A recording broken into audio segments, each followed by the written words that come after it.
इंकलाब नहीं था, उसकी आवाज में इंकलाब नहीं था। वो जो मांग रहा था वो शबाब नहीं था, उसकी आवाज में इंकलाब नहीं था। वो जो मांग रहा था वो शबाब नहीं था, मांग रहा था वो जहर, मांग रहा था वो जहर जिसका वो आदी था। खामोश सुन रहे थे सब, बस वो ही एक फरियादी था, बस वो ही एक फरियादी था। नमस्कार, परम आदरणीय मुख्य अतिथि महोदय जी, निर्णायक मंडल व स्कूल प्रबंधन समिति के सदस्यगण, विभिन्न पाठशालाओं से पधारे प्रधानाचार्य महोदय जी व गुरुजन, छात्राओं को प्रोत्साहित करने पहुंची यहाँ की स्थानीय जनता वो मेरे देश का उज्जवल भविष्य, छात्र एवं छात्राओं। मैं स्नेहा शर्मा, राजकीय आदर्श वरिष्ठ माध्यमिक पाठशाला सुन्नी की छात्रा, सुन्नी जोन का प्रतिनिधित्व करते हुए आप सभी के समक्ष आज जिस विषय को लेकर उपस्थित हुई हूँ उसका शीर्षक है भारत में बढ़ते नशे के दुष्प्रभाव।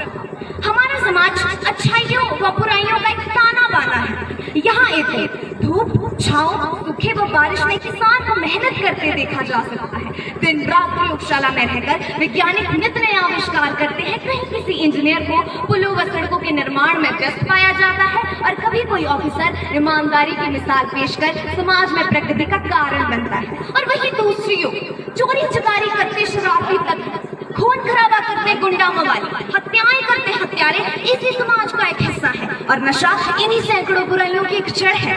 आपने अक्सर अपने बीवी बच्चों को पीटते हुए एक शराबी को अवश्य देखा होगा। और इतना ही नहीं, नशे का यह कारोबार इतना विकराल रूप ले चुका है कि अनपढ़ गरीब कुमार व्यक्ति को छोड़कर युवा ही इसके शिकार बनते जा रहे हैं। अगर मैं नशीले पदार्थों की बात करूं तो इसकी सूची बहुत लंबी है, जैसे सिगरेट, बीड़ी, तंबाकू, सुर्ती, हुक्का, गांजा, चिट्टा, शराब आदि। WHO वर्ल्ड हेल्थ ऑर्गेनाइजेशन के अनुसार विश्व भर में 284 मिलियन से अधिक व्यक्ति नशीली दवाइयों का सेवन करते हैं। और अगर हमारे देश भर की बात की जाए तो 15.8 मिलियन से अधिक व्यक्ति नशा करते हैं। इसी प्रकार बीते 6 महीने के अंदर हिमाचल प्रदेश में 50 करोड़ का चिट्टा पकड़ा गया। और बड़े शर्म की बात है, इसमें पुलिस प्रशासन के साथ साथ स्कूल व कॉलेजों में पढ़ने वाले छात्र छात्राएं भी शामिल। परिवार में जब कोई बच्चा पैदा होता है तो उसके माता पिता चाहते हैं कि वे बड़ा होकर उनका नाम रोशन करें। ना जाने कब इन बच्चों को नशे की लत लग जाती है। वे कौन से कारण है जिसकी वजह से आज का युवा नशे की ओर आकर्षित होता जा रहा है? आज मैं आपको बताती हूँ। पहला, दोस्त। यूं तो दोस्त हम सभी की जिंदगी का एक अहम हिस्सा है, परंतु कुछ दोस्त दोस्ती के नाम पर कलंक होते हैं। वे खुद तो नशा करते ही हैं परंतु दूसरों को भी जबरदस्ती इस दलदल में धकेलते हैं। दूसरी बात, अज्ञानता। बेशक आज हर एक बच्चा स्कूल व कॉलेजों में जाता है, बड़ी बड़ी किताबें पढ़ लिख कर 90 से 95 अंक लाता है और कभी कभी वह किताबों में इतना लीन हो जाता है कि समाज में क्या हो रहा है उसे कुछ भी नहीं पता। और जब वह इस दुनिया से बाहर निकलता है तो कोई उसे बेवकूफ बनाकर या तो नशे का सप्लायर बना देता है या नशा करना सिखा देता है। तीसरी सबसे बड़ी और महत्वपूर्ण बात, माँ बाप। बिल्कुल सही सुना आपने, माँ बाप। वे माँ बाप जो अपने बच्चों के साथ अंधा प्यार करते हैं, वे कभी नहीं सोचते कि उनके बच्चे कुछ गलत भी कर सकते हैं। बिना कुछ सोचे समझे कहाँ, क्यों, किसके साथ और कब तक आएगा, बाइक और गाड़ियों की चाबियां पकड़ा देते हैं। नशा नाश कर देगा फिरोगे दाने दाने को। अरे भैया, नशा नाश कर देगा फिरोगे दाने दाने को। हाथ में होगा कटोरा और ना देगा कोई खाने को, ना देगा कोई खाने को। मैं तो तब हैरान होती हूँ जब किसी युवा को पूछा जाता है कि बेटा नशा छोड़ो, यहाँ मृत्यु का कारण बनता है, तो जवाब आता है कि मरना तो एक दिन सभी को है, यहाँ कौन सा कोई अमर हुआ है, खा पी कर मरेंगे।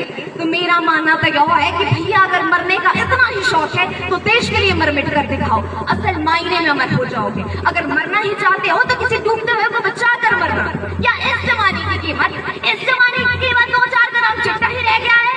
जान की कीमत उस डॉक्टर से पूछना जो 90 साल के व्यक्ति को ICU में दिन रात हजारों खर्च कर उसको बचाने की कोशिश में लगा रहता है। जीवन की कीमत उस बीमार माँ से पूछना जो भगवान से जीने के लिए बस कुछ दिन इसलिए मांगती है ताकि उसका बच्चा अनाथ होने से पहले थोड़ा बड़ा और हो जाए। कहीं रोती बिलखती माँ है तो कहीं गमगीन पिता है, कहीं रोती बिलखती माँ है तो कहीं गमगीन पिता है। जिसने भी नशे को अपनाया निश्चय ही उसका नाम और निशान मिटा है। और यह चिट्टा नहीं है दोस्त, यह चिट्टा नहीं है दोस्त, यह तो एक चिता है, यह तो एक चिता है।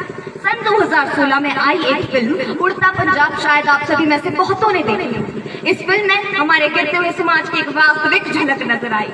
मेरे अनुसार महोदय, जिस प्रकार हिमाचल प्रदेश में नशे का प्रचलन बढ़ता जा रहा है, बहुत दिन दूर नहीं जब निकालेगा और उस सीक्वल का नाम होगा उड़ता हिमाचल।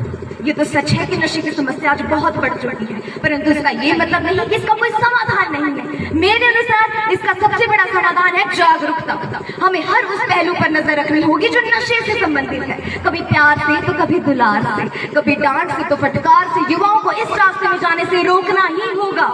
पग बढ़ते जाएंगे हर मुश्किल डगर में, पग बढ़ते जाएंगे हर मुश्किल डगर में, और मंजिल ही रहेगी बस नजर में। साथ में है सांवरे की धुन रे मुरलिया, कौन कहता है कि अकेली हूँ सफर में, अकेली हूँ सफर में।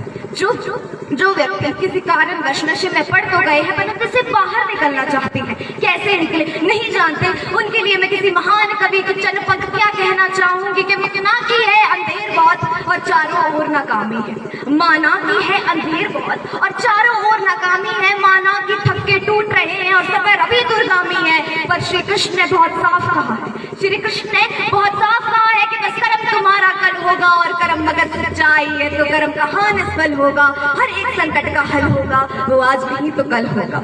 आप सभी ने मुझे बड़े धैर्य से सुना, ध्यान से सुना, इसलिए आपका आभार, धन्यवाद। जय हिंद, जय भारत, जय मातृभूमि।